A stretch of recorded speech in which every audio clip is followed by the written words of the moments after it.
possibile iniziare ad appendere? Sì, Sì. è finito. E il lavoro da fare è qui. Okay, so we hang the pictures. Just hang the pictures.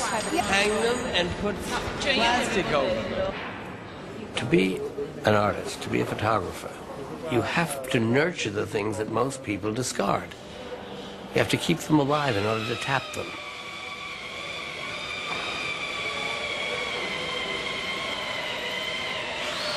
That should be more dramatic. It's been important to me my whole life not to let go of any of the things that most people would throw in the ash can. I have to be in touch with my fragility, with the man in me and the woman in me, the child in me, the grandfather in me. All these things, they have to be kept alive. I think I do photograph what I'm afraid of. I think I have photographed what I was afraid of. Things that I couldn't deal with without the camera. My father's death, madness. But when I was young, women, I didn't understand. It gave me a sort of control over the situation that was legitimate because good work was being done. And by photographing what I was afraid of or what I was interested in, I explored and learned and laid the ghost. It got out of my system and onto the page.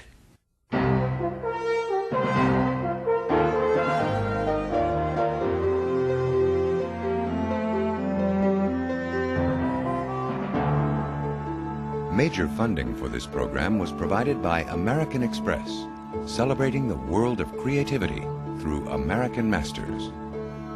The National Endowment for the Arts, the Corporation for Public Broadcasting, and by annual financial support from viewers like you. Additional funding was provided by the following.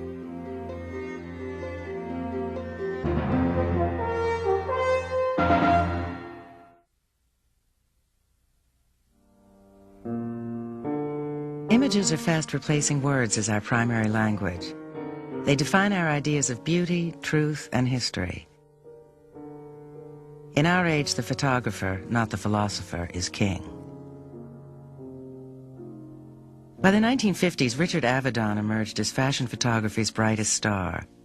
Since then, he has proved endlessly protean, tacking unpredictably from commerce to art and back again. Dominating one, challenging the other, and changing the rules of both. Today, his images are everywhere. Some have become iconic in our culture. Avedon, along with Irving Penn, has forever altered the terms of photographic portraiture. Penn gently, intently, Avedon radically and fiercely. He has changed the way we think about celebrity, showing its glitter but also its terrors. Few people refuse the validation of his portrait. It's the final recognition. And like others before him, Avedon has sought out the people we would forget. He went into the streets of Italy and Harlem, into mental institutions. He went to Vietnam, to the civil rights battles in the South, always following his political concerns. But he felt he couldn't compete with the great documentary photographers, Helen Levitt, Lisette Modell, Walker Evans. The found image couldn't satisfy him. He wanted to be a creator, not an observer. He has had major exhibitions in museums and galleries throughout the world. He has become one of the richest, most celebrated photographers ever, and one of the most controversial. Thank you. Have you seen the show yet? Yes. Thank you. Avedon has created controversy throughout his whole career. He is not subtle. He is a commercial photographer and an art photographer. Bam. The twain Here were it not is. really allowed to meet. And what do you think? You like it? You don't like it? It doesn't really matter. He to is me. our Matthew Brady. It just He is the glimmers into that repository extreme. of the public personas of the century. Really. Overkill, it's caricatural, everything grimaces. I think he's a mortician with a real lack of compassion. Power, energy. Energy more than anything else. Energy. I don't know. I think he loves all these people a lot. You know, he's paying them a tremendous amount of attention. Reality's the great collaborator. He's struggling against it. Nobody has lasted as long as he has a sort of sweep of the culture over a series of decades through a series of classes There's only one person who's been doing He seems it. to have everything. He seems to be rich, good-looking, makes But he's a lot just of money. in your face all the time. You Lives don't get in a a choice. magical world. Is a fine artist. I think it's envy. I think He's a so lot of it is over-emphatic, envy. as if we won't pick up any subtle nuance of character or openness of disclosure. And he gets the nuances of character on a gut level with an extraordinary acuity. I think he touches some kind of nerve. Compassion and a heartlessness of observation. His preoccupation with old age is a way of denying that it will ever happen to him, and I think ultimately a way of denying death. Somebody who says, look, it's crazy. It's madness. He ultimately said, I am in control. It's wonderful. That's what an artist should be.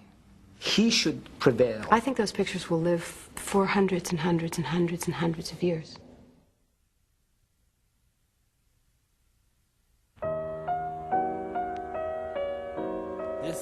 In the summer of 1994, Richard Avedon went back to Paris to shoot the last 100 years of French fashion.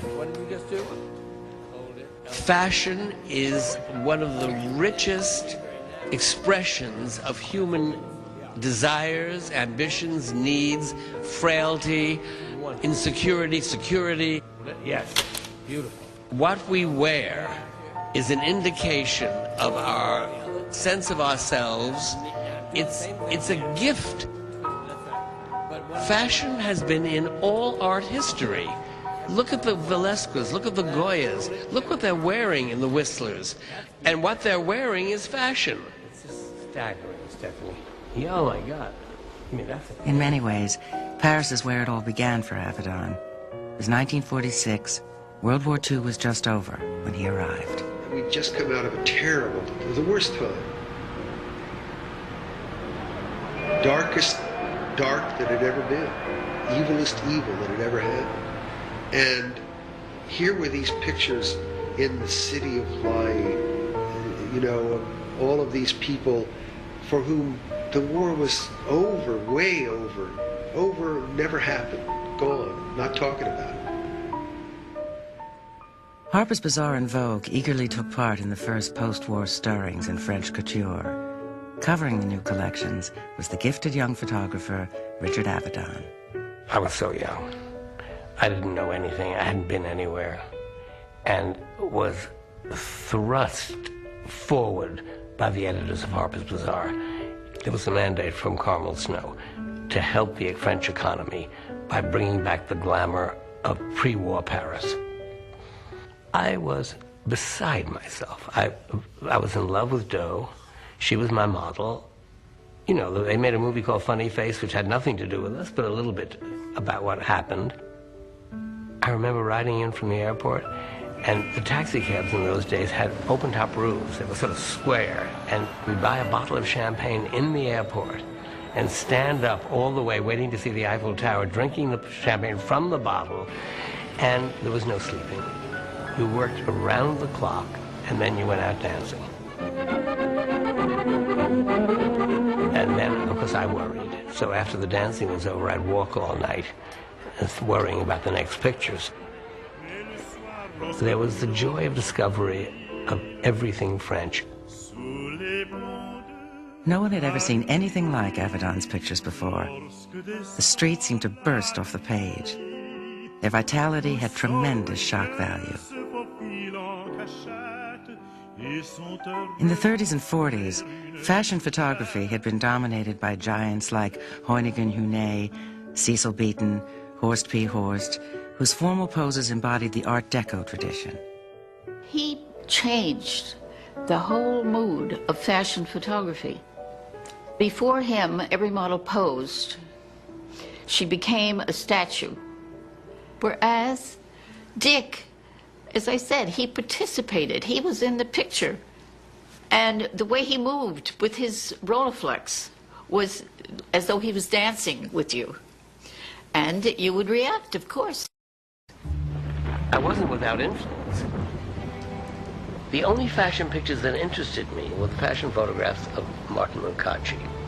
They were of athletic women, striding across the breach, vital, alive, not leaning against a Grecian pillar. that impulse, you know, when you're 21 years old, there's a movement and humor and vitality and a sort of open, free sexuality is what I was drawn to. Alexei Brodovich, the legendary Russian art director at Harper's Bazaar, was always looking for talent. The magazine was in its glory, publishing not only fashion, but masters such as Picasso, Capote, and Versailles. Boy, was I lucky. I didn't realize when he chose me to work on the magazine that I would have Carmel Snow as my editor and Deanna Vreeland as my fashion editor. And I was like 19 or 20, and I went straight from the Merchant Marine, which meant straight from my home, to my mother, my new chosen mother, father, and crazy aunt. Brilliant crazy aunt. Brodovich was the father. He was really very much like my father. Very withdrawn and disciplined and very strong values. He gave no compliments, which killed a lot of young photographers. They couldn't take it.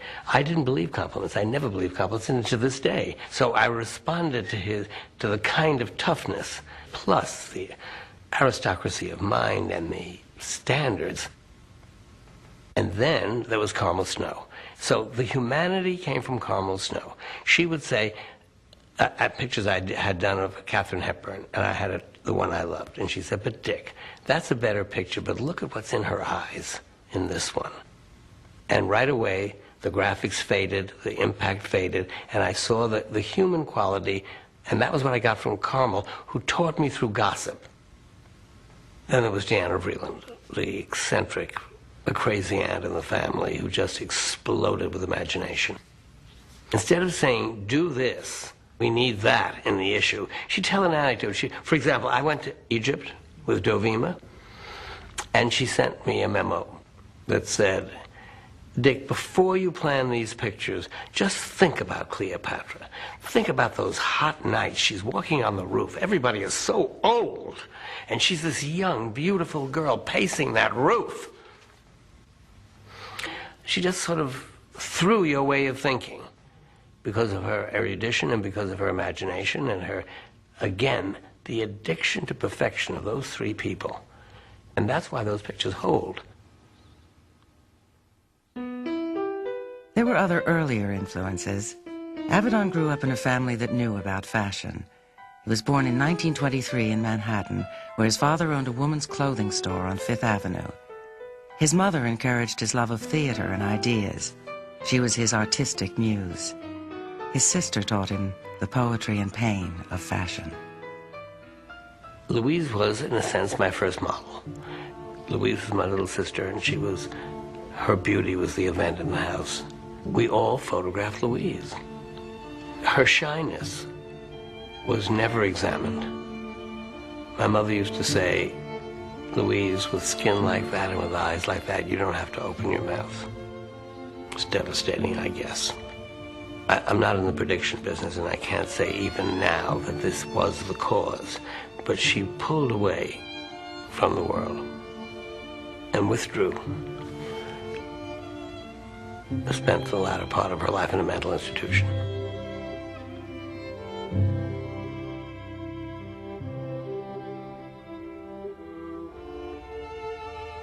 When I began to photograph in my adult years, all the models that I was drawn to and the faces that I was drawn to were memories of my sister. And something that I knew about Louise, and of course my mother and my cousin Margie, the women in the house, would enter the photographs. Complicated, you know. The feeling as a child of women are simply another country. I will never understand them. That's in some of the pictures. Then the attraction to them. And that look in the mirror, that look of appraisal, and the anxiety that went along with it. Just that moment I'd seen so often was endlessly fascinating to me. However subtle his insight, Avedon never forgot the dress, which was usually in motion.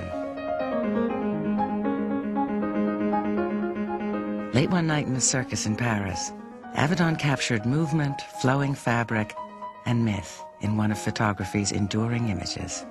Dovima and the Elephants is a position in dance. Dream sequence of a ballet. she's a heroine. She Here's stood this there between fragile, two gigantic beasts. woman and these immense Everything about them is animals, rough, and wrinkled, it's irregular. The dress that makes it possible. She's got her hand on a real elephant's trunk, and it looks like they're coming at her. A sanctuary. I mean, you could go anywhere in this dress. You could appear anywhere. Obsessed with where all the elephant dung must be. I think that must be how what stinky fashion it must photography be in this. And this has is to be all about. oppositions. Her utter slenderness. I mean, she is standing there doesn't like even the occupy queen the of the space Nile and between totally in two control. beasts. But at the same time, it's a fantasy She picture. has It's no the idea. dress has She's nothing to just do with the elephants, lost. obviously. Total narcissism. I love it. Divine. She was so brave and so I don't know what wonderful. they're doing. They've obviously been trained to do that. I saw the elephants under an enormous skylight, and in a second I knew I then had to find the right dress. And I knew that there The was a sash potential is, here to me, for the kind a of dream cascade. image. You have to think of it as a cascade, as like a waterfall. I mean, it's got its own power. I look at that picture to this day, and I don't know why I didn't have the sash blowing out to the left to complete the line of the picture. The picture will always be a failure to me because that sash isn't out there. Never satisfied, Avedon pushed on. He loved movement. It connected him to America's restless, transforming energy. It was the unifying link throughout his long fashion career. One of the most powerful parts about movement is it's a constant surprise. You don't know what the fabric is going to do, what the hair is going to do. You can control it to a certain degree, and then there's a surprise. And also you have to remember that when I photograph movement, I have to anticipate that by the time it's happened, it's too late to photograph it. So there's this terrific interchange between the moving figure and myself that is like dancing. And he would tell you higher, and you didn't even know how the hell you were going to jump higher with heels and the dress, and the wind was blowing in. Oh, come on, higher, and you just sort of just did it, you know. And then you had to look good at the same time. It wasn't easy. You know all these jumping pictures that Dick shot in those years? Because he was jumping, and I was standing still. So I was stuck. I couldn't let it go that way, and he was jumping all over the place. So what he was projecting in what he wanted to do, let's call it fashion, was something that was coming from deep inside him. Like he was all over the place, and therefore a model should have been capable of being all over the place, even with just one long neck or an incredible hand. They had to have something incredible. I didn't have anything incredible, and that I didn't mind being invisible. Avedon was always a director, not just of movement, but of narrative. He brought a story to fashion. I mean, you got dressed, and the thing then is, he always gives you the clues. He's like a detective writer. He fills these pictures with the little things that tell you all about what you're seeing. The gloves, the wine, the cigarettes, the look. On every face, the look there is a story. Utterly chic boredom. She's utterly confident. The calculated awfulness of the people. She's not going to lose those earrings or her Madame Grey dress. She's where everybody is fixed on the next kill. second in time. They're gamblers. This man, oh, I wouldn't want to get involved with him. I mean, he's sinister.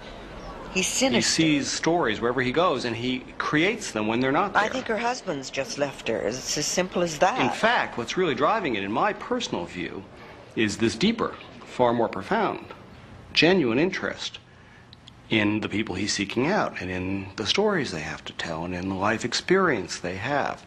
I mean, he's interested. He's omnivorous in the sense that the world fascinates him. The era of enchantment was passing. The stories were getting darker.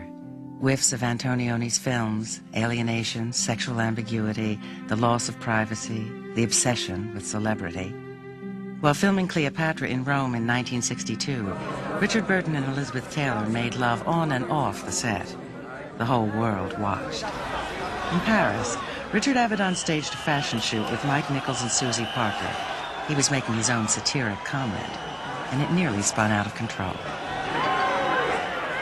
People in the street who didn't even know what was going on came towards the car and started rocking the car. It was like Susie and Mike got frightened for a minute. It was really happening. And Dick kept saying, push harder, further, further. Run down the stairs, Susie, run down the stairs. And Susie ran down the stairs and tripped. Could have broken my neck, for Pete's sake. Her high-heel shoes I was coming down the staircase with. He was making a tabloid newspaper story within Harper's Bazaar, and we're talking the early 1960s in a fashion magazine. This is very strange. And later on, he took these things even further, and he started within Harper's Bazaar to criticize the world of beauty and fashion and to say, look what damage it's doing to these people. This was a very daring move in many ways. I mean, he was being a rebel and attacking the medium in which he was operating. And as he said, really, that was an end of it in a sense. He couldn't go any further with that. He had to stop. They would have stopped him anyway. As the presence of the real world rose in his fashion work, Avedon's artistic passions went into his portraits and photojournalism. In 1966, feeling that Harper's great days were over, and needing to support his personal work, Avedon accepted Vogue's unprecedented $1 million offer. Avedon said the Vogue years were the beginning of compromise. He learned to separate his personal and his professional work. But there were still breakthroughs in the decades to come.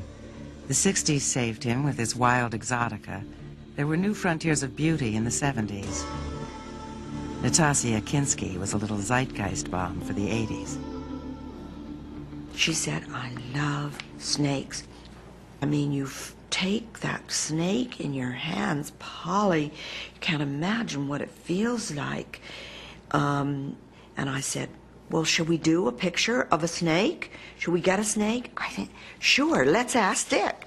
So Dick came up and he thought it was a great idea. So the snake arrived. And after Nastasia started talking, you could tell when she held it that there was something really sensual about a snake. And I don't want to be vulgar, but I held the snake, and I can only tell you that it reminded me of something else. When you look at the photograph, it all looks so easy. She spent 2 hours on a cement floor naked. The snake the trainer would start anchoring the snake with her ankles and then see where the snake would go. Hope that the snake, because there's no talking to a snake, that snake would creep up Nastasia in a way that was beautiful. Meanwhile, she'd roll back, she'd fall forward, the snake would come, the snake trainer would come and move the snake from one part of her body to another. I would catch pictures of his legs, flying out of the frame, but he'd be in the frame, the snake was going. It was really sort of a fashion hell. And the snake started up her legs. She opened up one leg, the snake wound up her little naked body. Calm and strong, smooth, big muscle. And up onto her shoulder and go towards her face. And I said, Nastasia, this is it. Quickly relax. And when it got to her ear, he kissed her with his tongue, and Dick got the picture. And I was crying. She rose to the moment, the snake rose to the moment, I rose to the moment, and it was one of those absolutely magical things that happen when nothing you planned could equal the random and I accident of something terrified. beautiful. I wasn't afraid. A wonderful feeling, actually. I love animals. I couldn't speak. It was extraordinary, sexual, seductive, special, rare moment. And Dick Avedon caught the one time that snake kissed her ear. Avedon put the image on a poster and sold 2 million copies.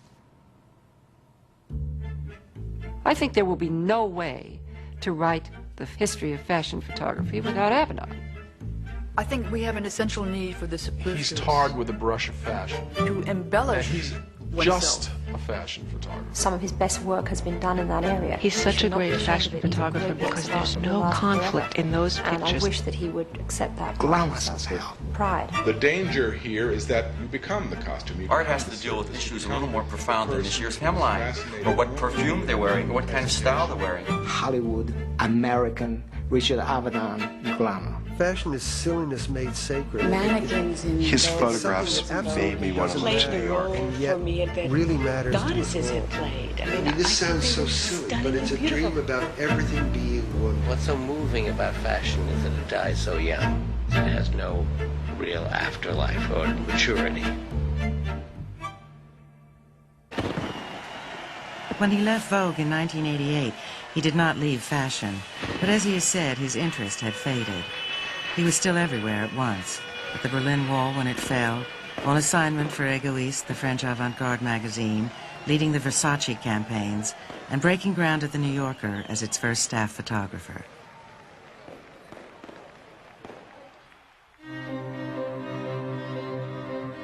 Different animals have different kinds of eyes for accomplishing what their goals are. An eagle has a literal zoom lens in the eye so that from way above he can zoom down on the rodent that he's going to attack. In the same way, I think that my eyes always went towards what I was interested in, the face. He's a great hunter. He just sucks you into his eyes. He's looking at something other than the surface of your face. He sees. It's very, very disconcerting. They see right through you and beyond you. He didn't want the cup and the saucer and the table and the chair and the background and the tree and the meadow. He wanted the face. And I believe that it has made Avedon peculiar in some ways.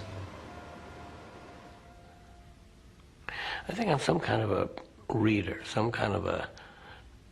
I mean, I used to love handwriting analysis, but that's nothing compared to reading a face.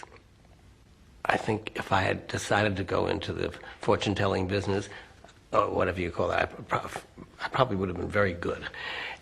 What happens to me is that in work, I look for something in a face, and what I look for is contradiction, complexity, things that are contradictory and at the same time connected. In his 50-year career, Avedon has never stopped exploring the complexity of the human face. He is an eclectic original, drawing from an array of sources: Lubitsch's movies, the stark frontal portraits of Nadar and Sander, the drama of Julia Cameron, the playfulness of Lartigue. There are so many different things I've done at so many different times. There was one time when the face was like an explosion. For years, it was this explosion. When an explosion happens, you don't know where it's going to fly, where it's going to go, where the teeth are going to be, where the eye is going to be, what the contradictions are going to be within the face. Is this the laugh cynical? Is it ironic? Is it pain? Is it a scream? Is it all this concerned me, didn't concern me, just overtook me. And they were all facets of my feelings at that time, those years, that month, that day. Then later, very quiet, just very quiet. Everything needed to be very quiet, very uncomposed, very unexplosive. Andre, start by doing absolutely nothing. Don't have an idea in your head, just look right in the camera. I work out of a series of no's. No to distracting elements in a photograph. No to exquisite light. No to certain subject matter. Certain people are not people I can express myself through. No to props. That's not bad. Not bad. All these no's force me into the yes. And I have no help. I have a white background. I have the person I'm interested in and the thing that happens between us. If these were one of the Stalin portraits, if you were going to die tomorrow morning, do you think you would do anything differently? Why don't you just think that that's what's going to happen? Yeah. To sit with Avedon and have him look at you is a fairly disconcerting experience because you realize that he's studying you. I don't know whether he's seeing inside you or not. I guess he would say he's not. But he wants to see everything there is to see on that surface. And this has been the making of him as a photographer. But I'm Johnny, even more, okay, to the camera, right? Look at this. The strongest thing that Avedon's portraiture represents is a belief that finally, in the end, there's nothing but the face. And the truth is that the power of the landscape of the face, the crevices and the valleys and the promontories and all of the things that they represent, it's really how we know each other. There's nothing on earth more fascinating than the human face.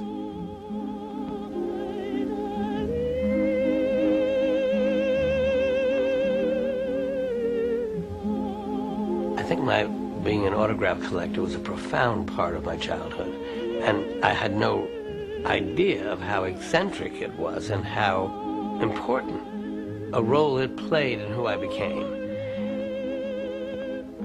It was about people who had achieved a certain quality in the world of the imagination and the world of the arts and law. It was crucial. It was absolutely crucial that I mean, I was a family gag.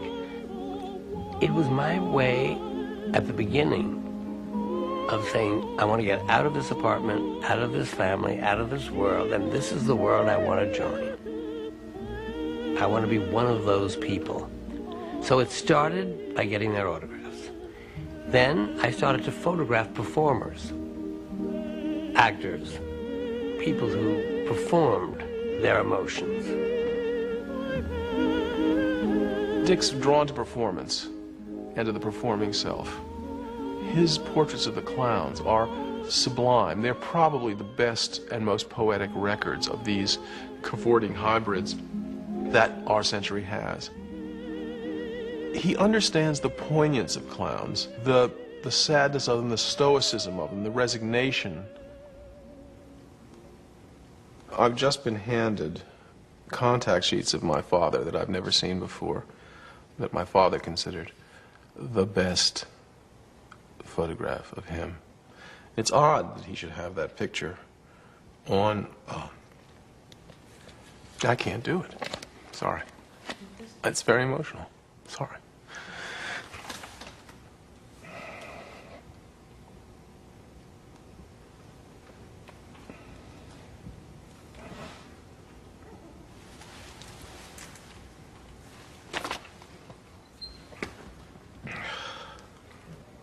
My father in life was almost comatose at home. I mean, he would sit in his room and was kind of inanimate almost, a kind of friendly absence. And when he went on stage, he was liberated, he was moving, he was kinetic, he was loud, he had words.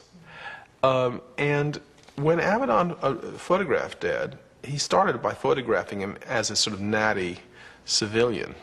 But he can't winkle out of my father his essence in his civilian clothes. So he gets him to dress up as Estragon.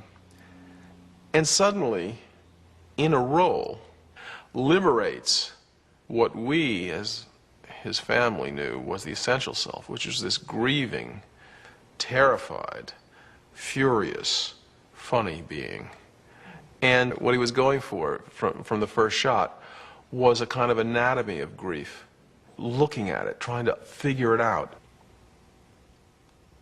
I sort of moved from photographing actors to directors to people later in my career whose emotions were real, not performed. Avedon's attitude towards his subjects ranges from the tender to the caustic, but the truth, as he saw it, was always complex. There are frightening elements in his work where he'll take a picture of somebody and allow parts of them to show that are truly frightening. I only met Dorothy Parker once. Dorothy Parker has taken at least a glance or two into the abyss. This does not look like the live Dorothy Parker. Very charming and very seductive. See it in her eyes. It doesn't look like the mind that was behind the face. And when we left, Morse told me she was making fun of me the whole way, and I never knew it. Very funny, the portrait is a forecast. Witty, and certainly a very bright woman with a razor-sharp mind. It's a devastating picture. I mean, you can sit there and you can weep for that Dorothy. She struggled against the depression and the alcoholism. Even at that age, he could have been kinder to her. She looks... A mugshot in a police station. She looks like every bit of wit that she ever had just left her a second before that photograph was taken. And I know what he must have been doing. He must have been contrasting one of the world's greatest wits, one of the greatest wisecrackers, and a person who really knew how to have a good time, with their darker side. And he preserved forever an image of some inner truth of what she really had to go through in life. Dorothy Parker turned up. She brought her face with her. Dorothy Parker had trained her dog. It was a really sour, funny lady who taught her dog to pee on pictures of Nixon. And so what you're looking at is a ravaged face, but that's what she brought to life, that sense of being ravaged by life. The severity of the Parker portrait and others is heightened by Avedon's insistence on the white background. People without props, isolated, alone. It has become his signature, his private domain. There are times when it's necessary to trick a sitter into what you want, but never for the sake of the trick. 1936 was the year the British crown lost out to one of Cupid's arrows. King Edward This was a man who'd been a king and had given it up for a divorced American woman, had scandalized his subjects, and had really earned the scorn of his family and many people who knew him. This is a frightening photograph. Two-person ghetto. She's still trying to pretend that everything... No, she's not trying to pretend everything's okay. She's way past so that. much. But she's still trying to say that there's such a thing as dignity. There's such a thing as class. He's past great that. Unhappiness. Look at them. They're the unhappiest people you ever saw. I don't remember them that way. I remember them as being very party-going and charming. He's saying, don't take anything more away from me, We're occupying a kind of limbo, if not hell. It was not warm enough to be hell. They knew that they were being photographed, and they were nothing if not vain people. I wonder how he evoked that. I would go every night to the casino in Nice, and I watched them. I watched the way she was with him, the way he was with her, the way they were with people. I wanted to bring out the loss of humanity in them, not the meanness. And there was a lot of meanness and a lot of narcissism. So that I knew exactly what I had to try to accomplish during the sitting. I photographed them in their hotel suite in New York, and they had their pug dogs, which they adored, and they had their Ladies' Home Journal cover faces on. They were posing royally, and nothing, not for a second, was anything that I'd observed when they were gambling presented to me. And I did a kind of, it's like living by your wits. I knew they loved their dogs. And I said, if I seem a little hesitant, a little disturbed, it's because my taxi ran over a dog. And both of their faces dropped because they love dogs a lot more than they love Jews. The expression on their faces is true because you can't evoke an expression that doesn't come out of the life of the person. He's inside it and outside it at the same time. You see it with certain actors. Good actors know that you can't come to a conclusion about your character. But the very, very best of them can be inside and outside the character at the same time. And Dick is a master of doing both. But even something that's very much a judgment, like the Windsors, it's also from the point of view of the Windsors, too. You also think, yeah, it must be tough. It must be tough. Nothing in your life except appearances. A lifetime of appearances. It's not only, look how old, look how tired, look how empty. No. It's from our point of view and from their point of view simultaneously. In a world obsessed with celebrity, Avedon has photographed most of them. He has seen their fragility and their terrors, and has been open to their genius. One day the phone rang, and a voice said, "Is this Richard Avedon?" I said, "Yes." He said, "I'm Charles Chaplin." And I said, "Yes, well, it's not Richard Avedon, it's President Roosevelt." And I hung down the phone. 5 minutes later, the phone rang again. He said, "This really is Charles Chaplin." I said, "Oh, my God." Well, please, he said, do you still want to photograph me? So I photographed him and said, thank you. And he said, are you all finished? And I said, yes. He said, now, may I do something for you? And I said, yes, of course. He said, are you ready? I said, yes. He put his head down. He came up furious, like this. And he said, no, I want to do it again. And then he came up with a big grin, the picture you're seeing here. And it was a gift. It was one of those moments in life when the light is perfect, the situation is there, and a gift is given to a photographer. All of you photographers must know about that, leaving room for the unexpected. Well, the next morning, the headlines of the newspaper that Charles Chaplin left America because of Senator McCarthy and the anti-communist craze. He had hidden in my studio, gotten onto a boat, and was out beyond the limits of the government, and this was his actual last message to America. See what a devil I am? There was no such person as Marilyn Monroe.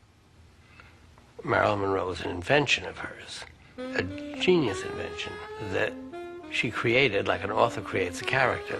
So when Marilyn Monroe put on a sequin dress and danced in the studio, I mean, for hours she danced and sang and flirted and did this thing there's no describing what she did. She did Marilyn Monroe. I mean, just look at them. Look at her face in every single one of them. She is so present in the moment. And then there was the inevitable drop, because she was someone who went very high up and very way down. And when the night was over, she sat in the corner like a child with everything gone. But I wouldn't photograph her without her knowledge of it. And as I came with the camera, I saw that she was not saying no. Avedon's pictures don't always succeed, especially when the idea overwhelms the image. At his best, Avedon's intuitions win out.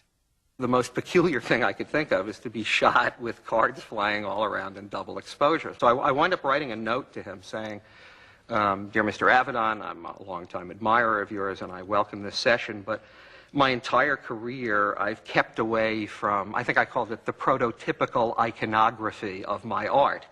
Double, multiple images and so and it playing felt very cards awkward and to write this rabbits note to him. And in the process, while the note was being delivered, there was a second message on the machine, which from Dick saying, "I'm so excited. I'm home. I'm practicing with cards. There are cards everywhere. I'm shooting multiple images. I'm so excited."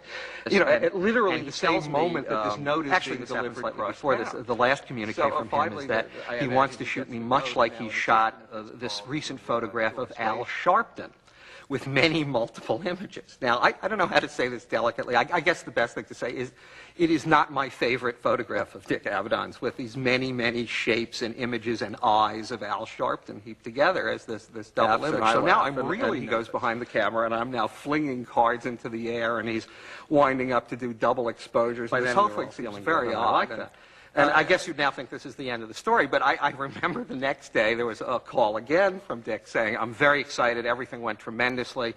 I'm working on two things, a spread of two different photos. I mean, one with the double exposures. The way they've come together is wonderful. Your third eye is really powerful." Those are his exact words. Of course, I haven't seen any of this. And then again, there's a subsequent call, and now, you know, he's decided, maybe reading my mind, that the picture where I look quite stern and just have the corner of the Jack of Spades in my hand is what he'd like to use. And eventually he did. And I told him that it got me many job offers as an assassin in films. So I was very happy with it. It was his idea to tear the Jack. And the minute he did it, he added something so unexplainable and so mysterious to the photograph. Clearly you read things into the surface of his pictures of famous people because you know who you're looking at.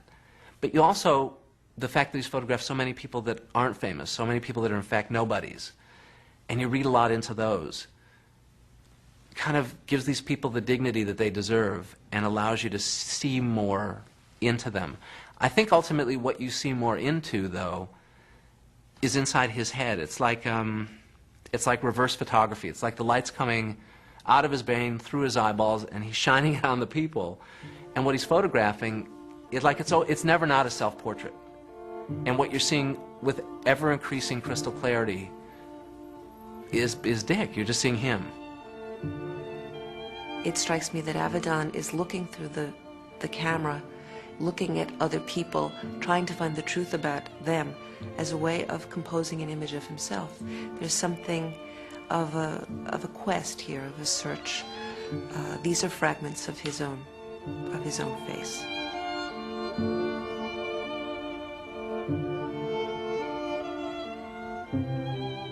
When I came upon the pictures of Oscar Levant, I didn't know who it was. I thought it might be Rasputin, because they struck me as pictures of a divine madman. And in a way, they're the paradigm for the whole show. Because in them, in this face of this, with its overbite and its soulfulness and its grotesquerie, he's captured all the qualities that he seems to have been looking for in his other subjects. He walked down the stairs in his bathrobe, a bathrobe with food stains on it, with absolutely no narcissism. He was the wide range of things I'd always dealt with. Creative genius, emotional distress, someone on the edge of insanity. And it was a conscious decision. He was doing what I have always said I would like to give to a photographer I respected. What he had to give to the camera was all the complexity of every theme I had ever dealt with. And what a gift to me. I mean, what a gift he gave me.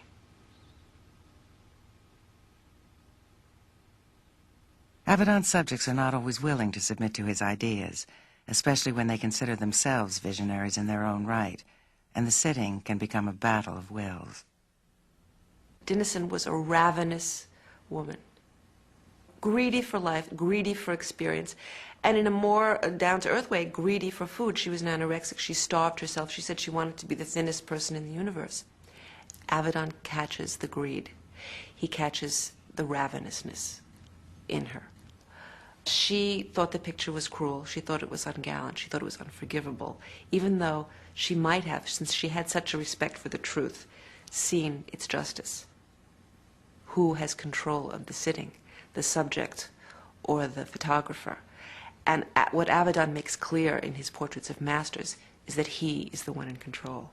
He will make you beautiful. He will make you grotesque. They're his pictures. So the question of whose pictures are they is a fundamental one. What Richard Avedon did with portraiture was to steal the fire that had always been the prerogative of sculptors and painters. He said, "This will be mine." He changed the relationship between the portraitist and the sitter. And instead of it being a collaboration, which photography typically is, he said, "You're mine, you're here, I'm taking you over. Your surfaces, I will make my own."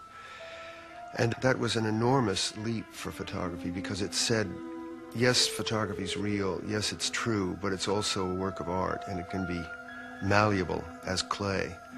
And the relationship between Dick and his sitters was the relationship between a sculptor and his clay. Oh, I have to get this one. Wait. You need more red. Would you please? That's enough. Now, Lauren, come on. Oh, I can't stand this, Dick. Lauren, that's fantastic. Beautiful. People would come to him and they'd say, well, we've got this product, and June Rope was a material company, I believe. And Dick said to them, well, let us dispense with the actual business. He said, all you have to do is sell the dream. You have to sell an illusion. You have to show an idea of glamour and associate your name with it. And this was a very early idea. He's here. Get the film. In Avedon's commercial work, very early on, he seemed to come to the realization that this was not about the product. It was about the having of the product. You didn't have to hold the product up and say, buy me.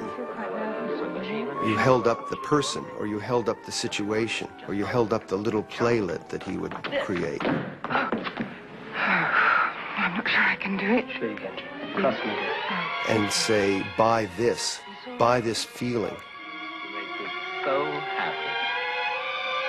Oh, you. It's fun. The food is good. The thing is silly. And the people you meet are... the respect that I have for the hairdressers, for the art directors, for the county executives, and what they live through with their clients who don't get what they're trying to do. It's like a little circus of intention, of hard, disciplined, crafted work to sell. This is a capitalist country, to sell the products that are made that people seem to want. I don't think I have the heart to go into the black side of myself without any respite. If I lived with the dark side of myself all the time, I think that I'd be non-functional. Thank you. Beautiful. But this lighting, which it's easy to do. Where your chin is, dear. And there's no downside to my commercial photography. And, yes, good. And go with the lead. Wait a minute. No, mouth open and kind of, and leave. Leave her alone. Leave her alone. Don't touch her hair. I am so grateful that I have the capacity and the ability to make a living, support my family, which is the definition of being a man from my generation, support my studios, support my special projects by doing advertising.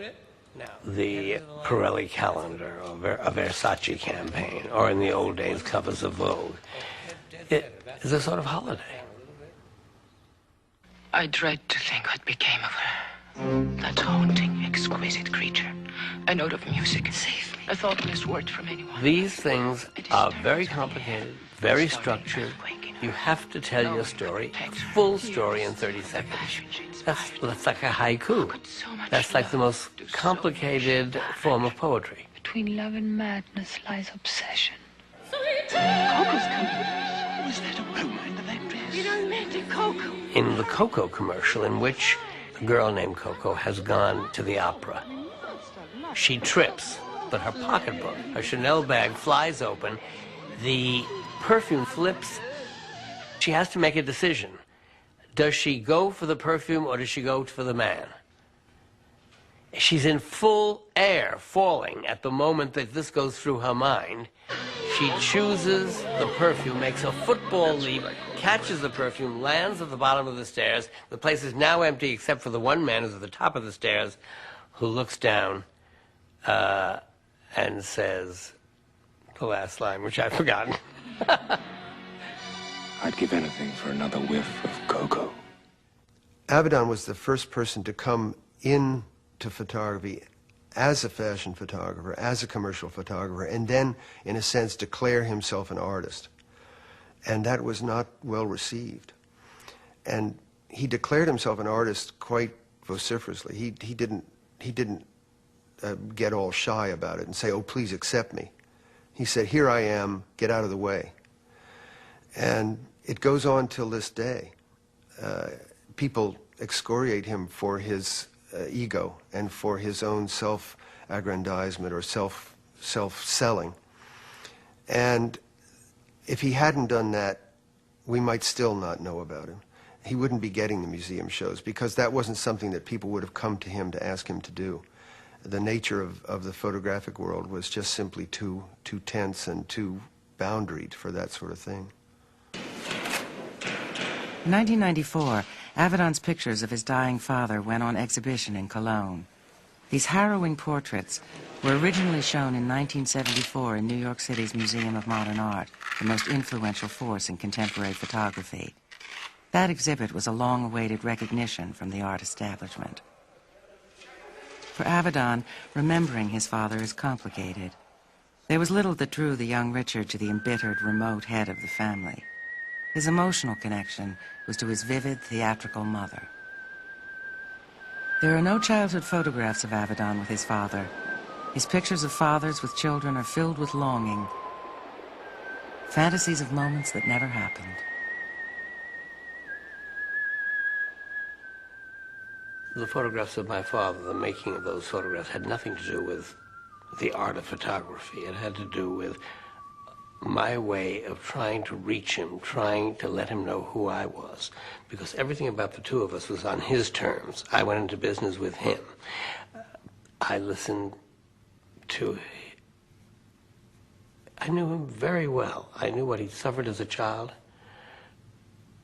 in an orphan asylum on the Lower East Side, taken away from his mother, with a father who deserted him. I loved him, but we never spoke the same language. He was a man who had the typical life of a Russian Jewish immigrant, which was one of tremendous suffering and struggle in this country. And he made his career in the schmata business, as they all did, got onto Fifth Avenue on 41st Street and opened a fashion department store called Avedon's and lost the whole thing in the Depression, probably literally on Black Friday, if not within a week of it. And his entire life was only able to express emotion through discussing money and material objects.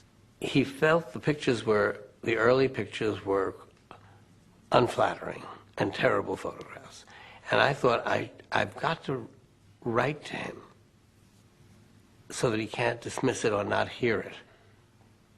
What I love about you is that you're in your 80s, you're hungry, you're avid for life, you're buying marinas, you're on the telephone with a kind of vitality and pain and excitement and all the complex things that I know, and I love that in you, and that's who I love, and that's who I want to photograph.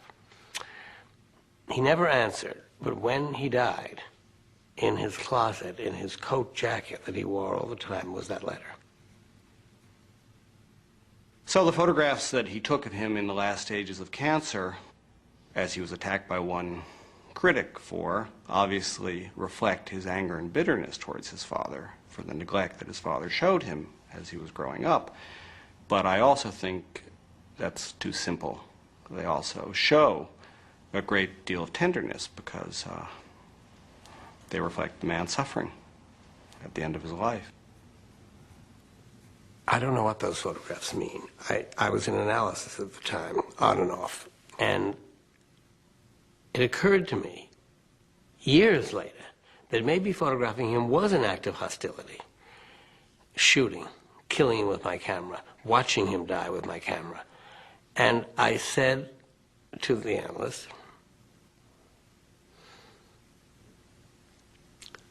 could it possibly be that I was telling myself that this was about love and connection and really was a kind of murder? And he said, yes, of course. I said, well, you're an analyst. Why didn't you tell me?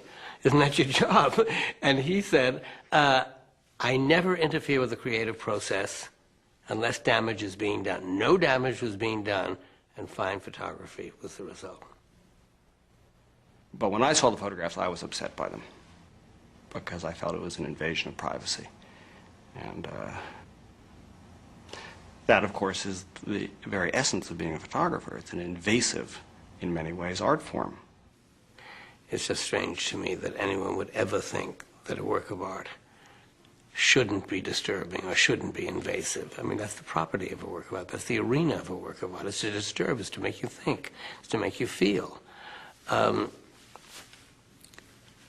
It's a kind of...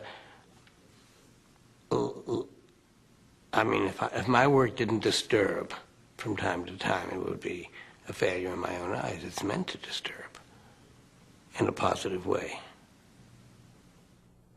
I found them an absolute assault. Dick is looking at death. Full of rage. Trying to face it down and also trying to understand rage. What it must be like. Something that denies the inevitable and yet something that is tired and accepted. His father in his hospital gown and mourning. And you imagine that here is Avedon, the son of this man who is dying. Propped him up and put a shirt and tie on him. You're talking about photographing the dead. Death is the great teacher. This force is a personal force. The end of things.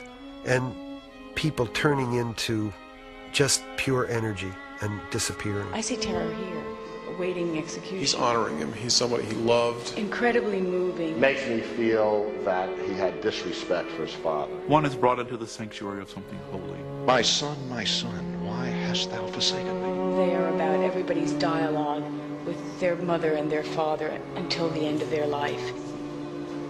Do you love us? Did you always love us?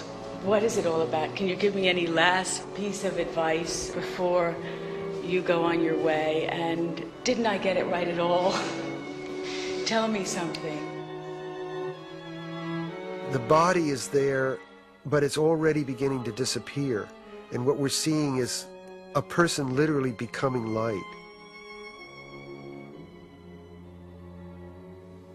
We're all skulls. And I look at that photograph and I see his skull. And then I wonder, what if we went around and we related to each other as if we were all skulls? That we're all going to die, and whenever we die, it's going to be too soon. Everything else is irrelevant. Race, religion, gender, all the squabbles we get into is irrelevant to the fact that in the end, we all look alike. We're skulls. And so that's what I've lived with and learned from that, you know, from that photograph.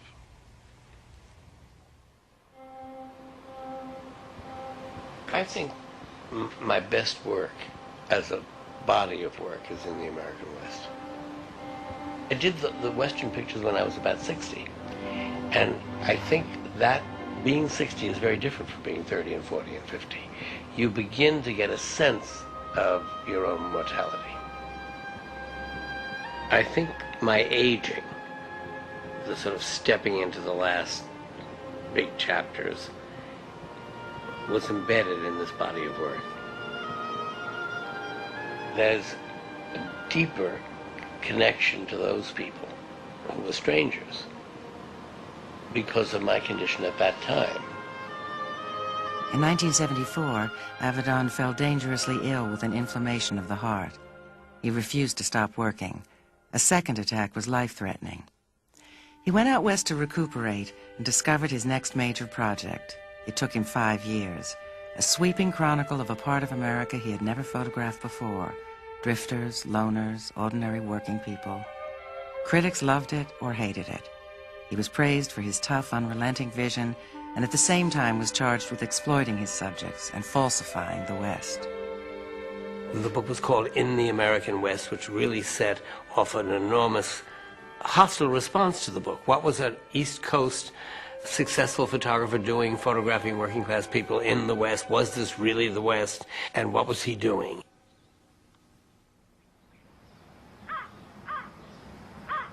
In the summer of 1994, Richard Avedon returned with this film crew to revisit some of the sitters. He encountered difficult questions and some startling responses. For Billy Mudd, Avedon's portrait broke a lifetime of isolation. I've been in the depressed stage and the loneliness so much that I've even went as far as checking out of this world. Got tired of it and just shot myself. He had been living a dangerous life, hauling dynamite. Disconnected, lonely, away from home for long periods of time. It starts with your eyes, the pale eyes. When Billy Mudd first saw his portrait, it was hanging outside the Amon Carter Museum. When he looked up, there he was, 10 feet tall. Like a out-of-body experience. And it terrified me because I seen myself looking at myself in no way that a mirror could ever capture it or a photograph off a little Polaroid camera, because it's small. This blowed up to where I was looking at myself. And I thought I was dead. I actually experienced myself capturing myself and saying, you better change your life, son. This is the way it is. And it was a transforming experience. Billy changed his job and returned to his family. Sandra Bennett was photographed when she was 12 and found herself on the cover of Avedon's book at 18. And the picture was awful. And it was, you know, your worst hair day, clothes day, and everything all in one day, the worst photo of your life that you want to bury. And it was right there on the front of this book. And I was mortified. I was a senior in high school. I was homecoming queen, and I had this photo coming back to haunt me. She wants to know, whose truth was in that portrait. And so what was very difficult for me was that you caught me, you say vulnerable here, that was true, but also bare bottom, really exposed, where I try to cover everything. My girlfriends would wear shorts in the summertime, I wouldn't. But what were you covering, the freckles? The freckles, oh, absolutely. You can't say you weren't in the picture. That's what's so confusing about photography. You can't say you weren't there. Right. But you have to accept that you are there and the control is with the photographer. I have the control in the end, but I can't do it alone. You have a lot to say, which by that I mean the way you look, the way you confront the camera, or the experience, whether you're trusting or not trusting. You have a certain amount of control. In the end, I can turn the pictures up, I can choose the smiling one or the serious one, or I can exaggerate something through the printing. It's lending yourself to artists. I think the larger issue is that photography is not reportage, is not journalism, is fiction. When I go to the West and I do the working class, which is more about the working class than it is about the West, it's my view. Like John Wayne is Hollywood's view. So that means my idea about the working class is a fiction. This never happened. I created it without any idea of how I was going to photograph it or who I was going to photograph. I drew it after it came to me in a dream. I thought of it as the way a painter would think of what he wanted to paint. I put advertisements in the beekeeping journals, and I explained that I needed someone who would permit bees to be on their body. So I can still remember going past and under the trees, all these packages of bees. And I said, oh my God, they're packaged bees. And Dr. Gary said, don't worry, everything's under control. We need the fluid of the queen bee, and we rub that on the body, and where we put it, the bees come, and they don't sting unless you touch them. Richard Avedon said, now remember, you can't move because any movement will be a blur. At which point my knees were starting to shake a little bit, and I said, well, how am I going to overcome that? And I just sort of locked my knees in, and hopefully I didn't move. I had anywhere from 500 to 800 bees on my chest, and you just never knew what was going to happen. If you don't move, I could not say anything because if I opened my mouth, bees would fly in. So if they're in your ears, and it sounds like a jet engine. We did get stung. It does. Probably all of us got stung. I got stung several times. We really got stung. In the end, I finished 2 pictures of Ronald. One was what I called a portrait of Christian martyrdom. You feel his suffering from the stings of bees in his expression, and he resembles a Lazarus coming back from the dead, covered with worms. And then there was the other one, in which he removed himself. It's more of a Buddhist image of a man quietly enduring the trials of the world. In visual terms, there has been nothing like photography in the history of the world. There's no vocabulary for it. The vocabulary has to do with painting. Photography literally stops something dead. It's the death of the moment. The second a picture is taken, that life is held and stopped and over. That moment is over. It's part of the melancholy, part of the beauty of what is a photograph. And the thing that has happened to me lately is this sense that I didn't take the photographs, that they have a life of their own. It's endlessly mysterious to me.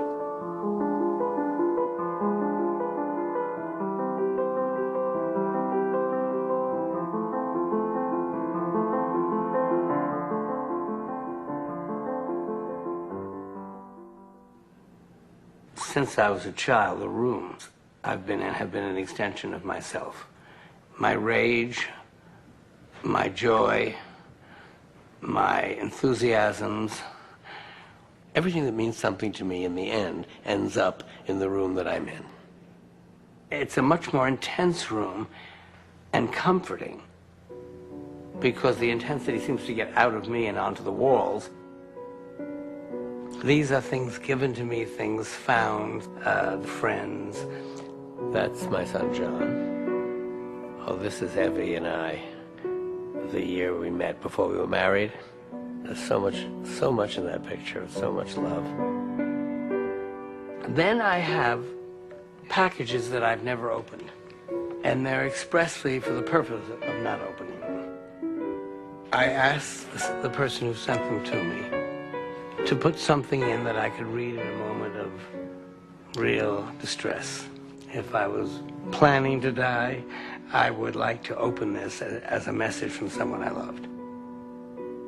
These little stones come from a beach off of Patmos, and you're free to sit there and spend hours studying these stones. And I tried to look for faces. And the first one I found was this smiling mouth, this grin. And it's a little bit scary. They're all a little bit scary. This one is really strange, because you see the mouth, the eye, the nose. It's sort of like a skull, a little malevolent. And this is a funny one. Big mouth, smiling, a nose, an eye. I mean, they're so beautiful and so surprising, and no two alike, like faces. Now, what's happened in the last year of this year of my going public is that this room has been destroyed. The unconscious organization of it is gone, and the organization of my life is gone at this moment, because the past doesn't seem useful to me now. And I don't know exactly where I'm headed. I don't want to be burdened with old enthusiasms or angers or the comfort of my old feelings. It's the closing of one door and maybe the opening of another. In the last few years, Avedon has moved at a dizzying pace. 4 major retrospectives in New York, Cologne, Milan, and London. 2 new books of portraits summing up a life's work, and 6 more under contract. I've become my own widow. I'm in charge of my archives. I create books. I create exhibitions. But it will be over.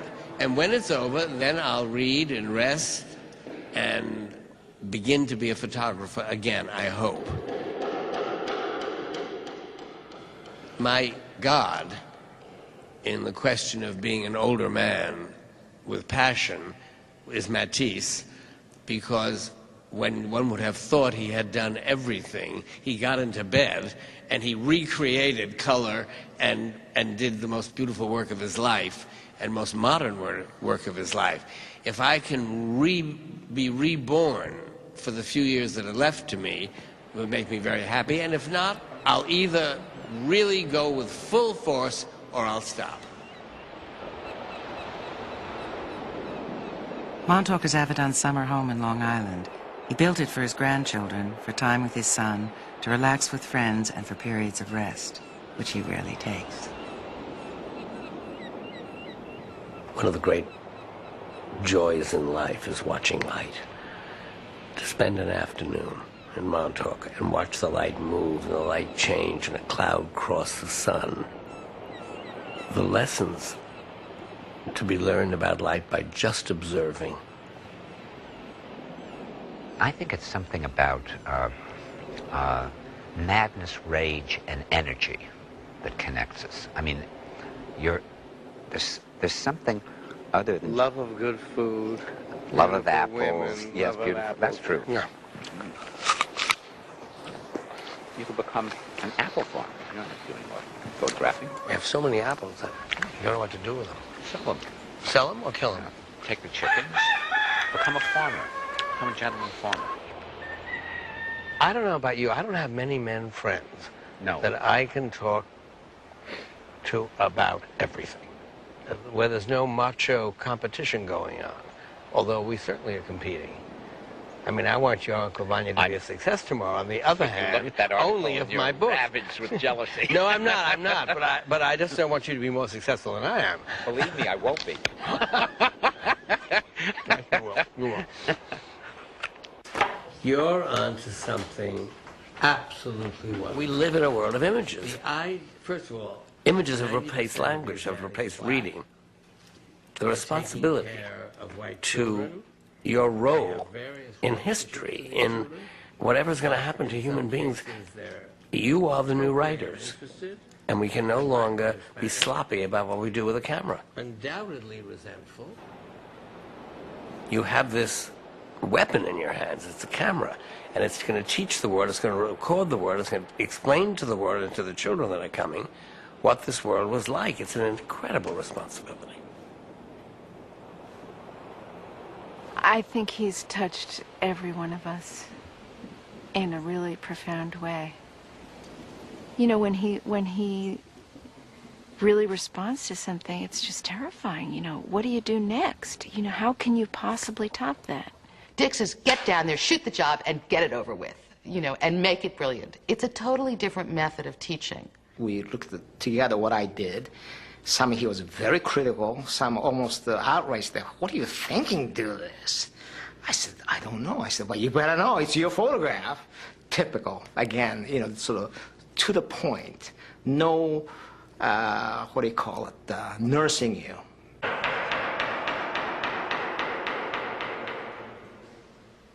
Maybe because he lives with darkness and light so much emotionally himself that he can find both sides of every person in a great photograph. To be human is to be dense, mysterious, and inexplicable. And I think that's what Dick goes after.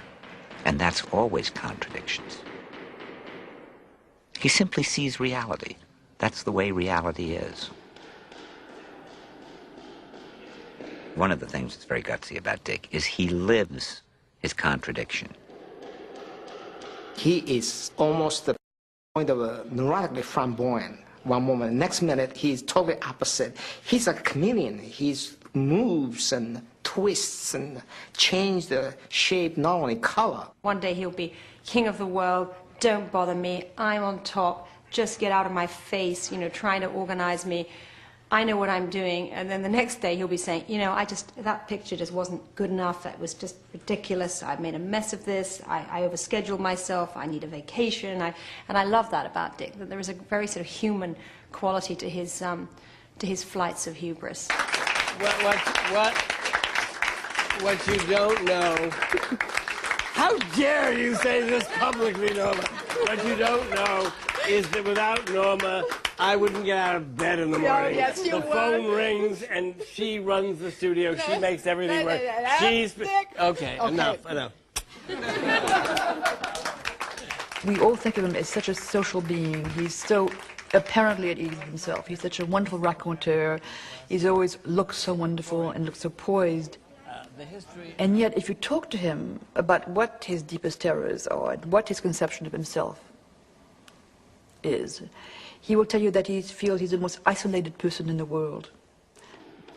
And I think this sense of isolation projects so well into documenting kind of elegant crowds like the photograph of the Volpi Ball, in which people are supposed to be having a wonderful time together, and yet you feel this tragic isolation of every human being. This is good. There's only one last thing. It's really very good. But I think that in the end, he cares about work first. And I don't think that's ever forgotten. And I think you see it in the work. I think that's the way you get work like that. When you get into the area of the art, which is private, which he's really speaking to himself in this tyrannical inner voice, wanting to get it right, wanting to be great. When you engage with that, there's no argument, there's no discussion. It's a completely controlling, autocratic, non-negotiable thing. Her head is a beautiful shape, right? Dick was very energetic, very with it, always ahead of the time, always discovering things. I don't think there was any other place in the world that I could get better experience. But he controls the media, he controls his design, he controls his everything that comes out of Dick Avedon. is Dick Avedon's approval. And I think if he had the choice, he would control the critics, he would control every article that comes out about him. That's his nature. You know, he's a complicated person. Everybody's complicated. He sees the tragedy, and a lot of his work has reflected that. But he's never lost, in the face of the suffering, the exuberance for the pleasures. It seems invulnerable. He will barge in because he thinks there's great fun to be had. His great gift with people is that he brings so much energy to it, and some new cheese and the caviar and the champagne in him. And he has the joke that you haven't heard yet. He's forever astonished by life, and then that does something to you. You have a good time. I mean, I'm such a Jew, but I don't, at the same time, completely, is it agnostic? Someone who doesn't believe in anything? On the other hand, I remember, you remember that story? Wasn't there something about a synagogue? I went to the synagogue in Venice. My father, who has absolutely no religious sentiment of any kind and has no cultural sentiment in terms of Jewish culture, has a very standard Jewish personality, if that's not too big a generalization to make. And by that I mean he thrives on anxiety. It's a way of life. And as opposed to the standard view of stress as shortening one's life, I think it actually it's a form of internal exercise. It's going at all times and it keeps you young. And in his case, definitely that's true. And the Torah was very old, and on 2 sticks, it's a scroll that rolls up. And he took my hand and put my hand, both hands, one on each stick. And he started to speak in Hebrew, and it was up to me, it was clear, it was up to me to repeat what he said. He is Gadal, he is Gadash, and I said, he is Gadal, he is Gadash. And all of a sudden, something, this is my only experience of this kind of my entire life, something came through me from the beginning of time. I mean, I felt that I was connected to something. Not Jungian, I mean primal, in the genes. I mean, something that went way, way, way back, because one gene is connected to the next gene, and this was something in me that was a Jew. I've never felt like that in my life. And you were physically shaking? Shaking, yeah. I was shaking, my hands were shaking, and I'm not someone who gets, you know... So how do you explain that? I don't. I wouldn't try to explain it. I could have brought all these feelings buried in me to this moment. I don't believe message was being sent to me. But I was touching, in the Oda Synagogue, in Europe, touching an ancient Torah that went back to way, way past any way of tracing my genetic structure. I have trouble believing it doesn't have some kind of meaning. I don't know how you can spend your entire life dealing with light and not get some perception of the mysterious.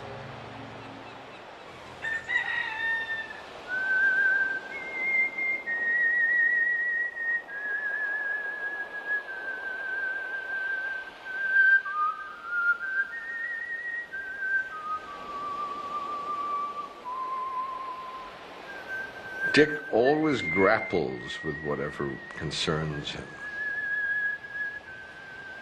I think most of us turn away from it, or at least partly away from it.